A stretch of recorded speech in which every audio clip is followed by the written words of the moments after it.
Because sometimes izinto esijongana nazo zisenza silibala uba sisuka phina nenkosi. Hallelujah. Uthi xa kwenzeka into kuwe ungabi sakhumbula uba izolo inkosi ibikwenzele intoni. Ungayikhumbuli izinto egqithise kuzo.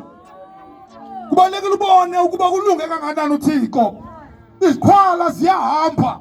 Noma ungahambi noma uyaqhwalela wena namhlanje. Kodwa zikhona izikhwala ezihambayo. Noma ungeva namhlanje kodwa zikhona izithulo ezivayo. Noma mhlawumbi kwenzeka ntoni ebomini bakho ukhona omunye umuntu obekule meko kuyo ngoku okhululekayo ngenxa yoncedo lenkosi. Hallelujah. Siyabulela. Asinayithatha inkosi siyilungise sifake ebhoksini yasendlini yethu. Ba ukusebenza kukaThixo sokulinganise nje nokusebenza kwakhe endlini yami kuphela. Selawulweni. Siyaziva indaba eziphuma empuma nezivela entshona. Ukusebenza kwakhe ukukhula kwakhe abantu. Bakhona abasingiswana namhlanje, noba bekhona abafayo, bakhona abazalwayo. Noba sikhona izinto ezimbi ezenzekayo, zikhona ezinhle ezenzekayo. Noba abantu bengafuna uva ngayo uYesu, bakhona abamamukelayo. Noba izinto ezimbi ziyenzeka, khona ezinhle ezenzekayo.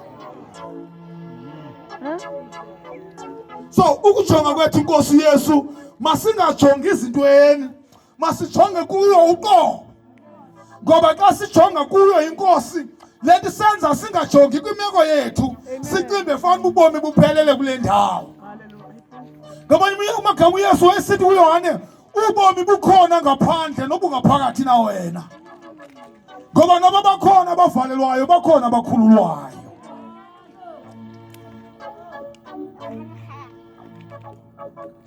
Uthixo wayenecebo ngobomi kaYohane. Noba ngabe ufile uYohane, wafa uYohane, ngoba siyeva ubuHerodiya wamenzela iyelenqe, kodwa kwafumaniseka intombi yakhe yathi yawina icompetition. Wathi unina xa yobuza kuyintombi yakhe, wathi unina kuyo, mayicele inhloko kaYohane.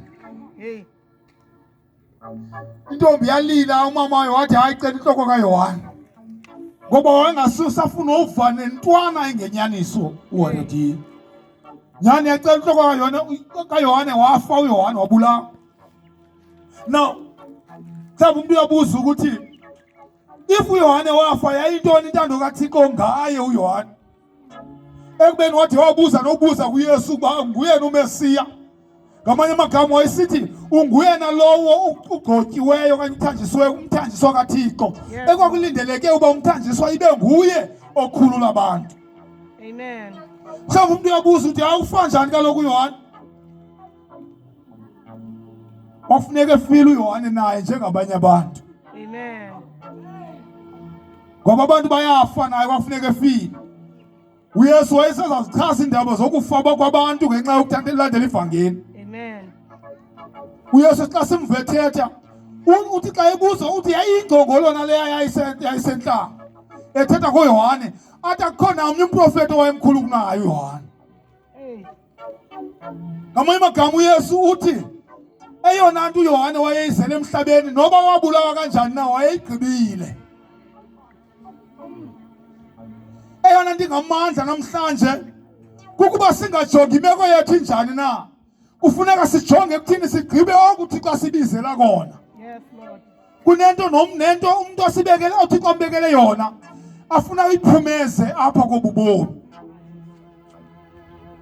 Ngathi ungangafi ungayigqibanga into uThixo akubekele yona kulo mhlaba. Amen.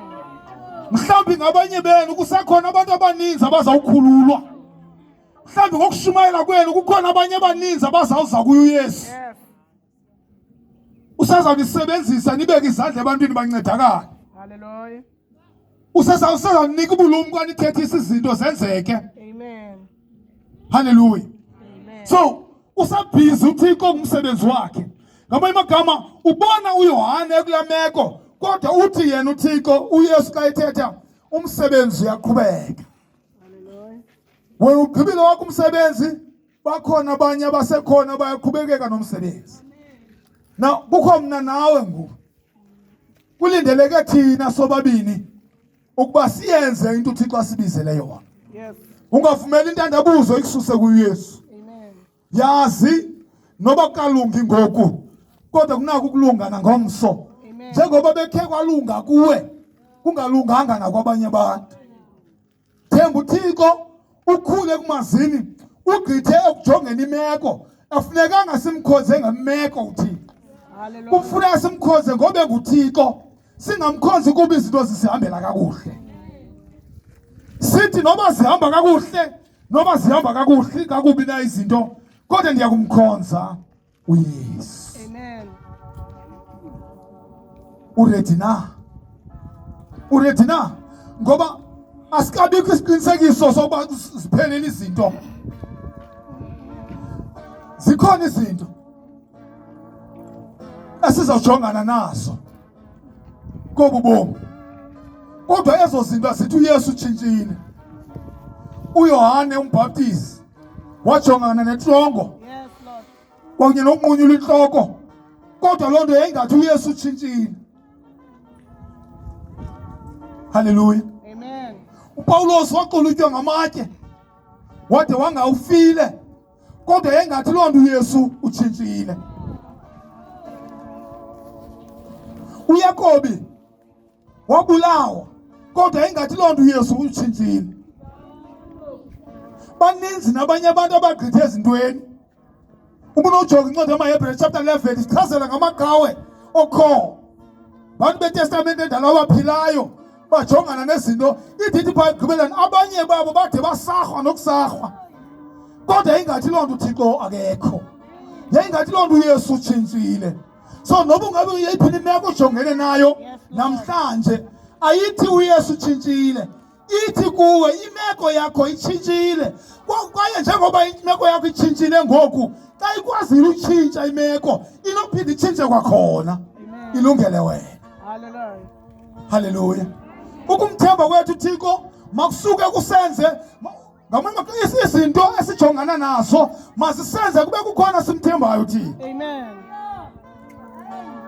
Singavumi ukuphimana elikholweni, singavumi ukujibilika, singavumi ukuyeka ukulandela inkosi uYesu njengobaninzi babesenza. Baninzi abayihambile indlela babuya bajika ngoba kwathi kwaba nzima izinto engathi yenyuka indlela, basuka bathi ayikhona ndikwazi uyithwala, anawumelana nalento, babuyele ezintweni zabo. Kodwa namhlanje izwi lenkosi nakwimeko esijongana nazo lithi izikhwala ziyahamba, izithulu ziyeva, imfama ziyabona, abafileyo bavuka ngalo ilizwi lenkosi. Thanda zomba uThixo makavusa into noba ifile apha kuwe ngaphakathi namhlanje. Nento mhlawumbi ibingathi yozela namhlanje mayishukunyiswe, ivuka ime ngenyawo ngenxa yokukholwa kuYesu Kristu. Hallelujah. Singavumeli nantoni na isibuye selumva.